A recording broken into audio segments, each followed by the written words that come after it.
we can open the floor to questions. So we have about 5, let's say 6 minutes. There was an exchange in the chat between Ari, Dina, and Sebastian and Paul. I want to briefly mention that because I think it's important for the topic. So Ari was asking what are the incentives, the monetary incentives in the Australian panel to kind of understand how much they matter compared to intrinsic motivation. And Dina was asking for the invitation text and how much of how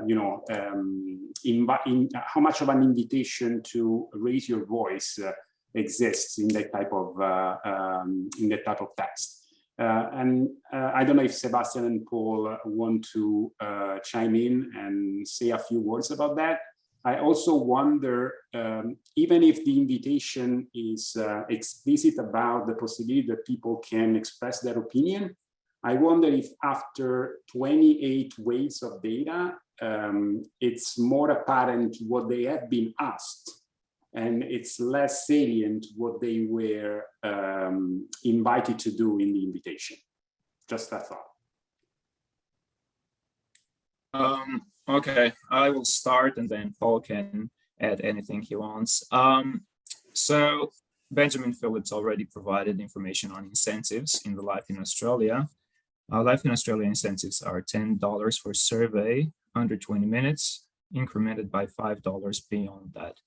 And there are no incentives used in the Tasmania project survey, at least not for now. It's a volunteer panel. It's not about the representation. It is more about giving everybody a voice.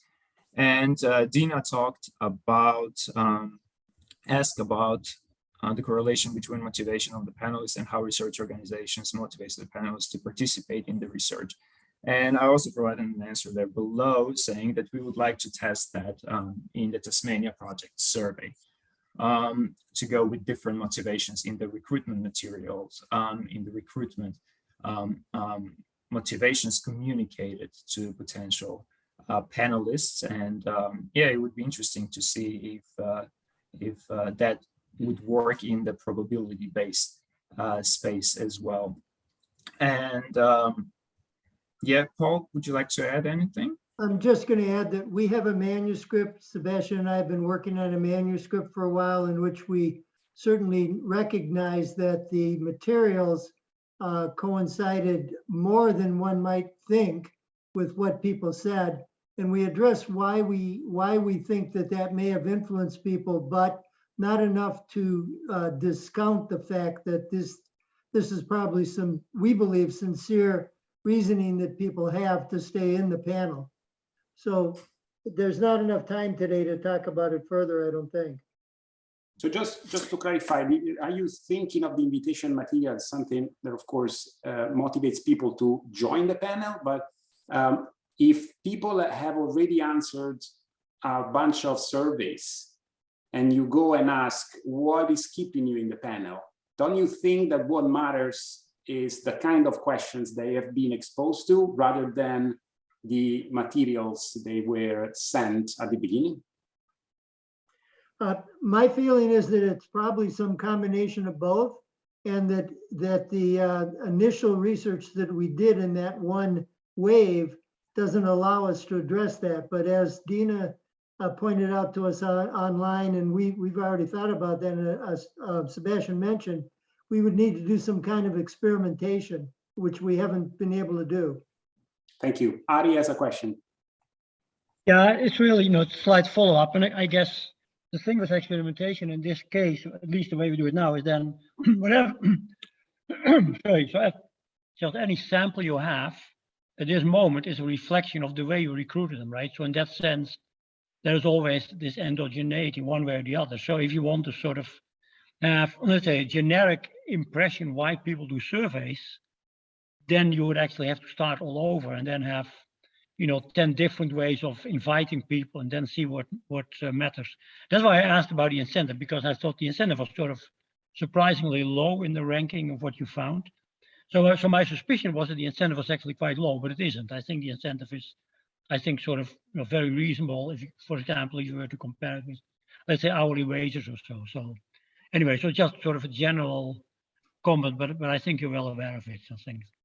We I could think do Ari- a more, yeah, I'm sorry, we could do more analyses, which we haven't had an opportunity to do. For example, we could look at when someone joined the panel, how many of those 28 waves were they actually in, which we haven't had an opportunity to do. But, this is all very good input to us, and we thank you.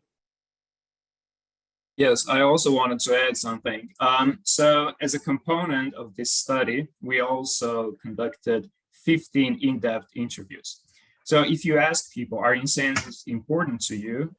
They mostly say, oh, yeah, it's okay. Some of them participate because of incentives. Some of them participate for other reasons. Some believe that incentives are more important to other people than to them.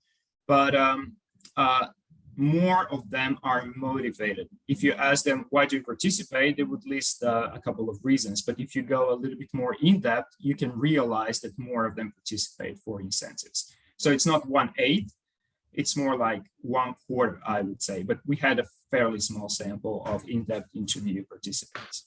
We should also mention that the Social Research Center allows people to donate their incentives to charity, and there is a proportion of people, I don't know the number, that do that.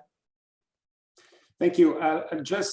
We have just 1 minute. I really have I think there was an exchange in the chat between Benjamin and Sean that was resolved. I have a pressing question for Mansoor, but Mansoor, we really have 30 seconds to answer. So I sympathize with you that we should probably look for different variables to use in the weighting process. But don't you think that it's very difficult to get reliable benchmarks for those variables, especially because they will suffer exactly from the same problem that the survey you are trying to weight is suffering from? That's an excellent question. And you're right. All of these estimates, even when we go to the Census Bureau, to the CPS, ACS to get geodemographic benchmarks, those are survey estimates.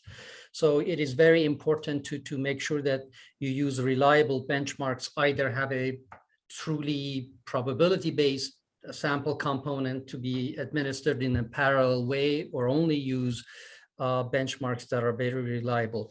If I can, I also like to add a couple of points. First of all, there is no claim that these additional adjustments are completely transferring a non-probability sample to a truly probability sample. It's just a matter of improvement. And again, so there's no alchemy, no magic here.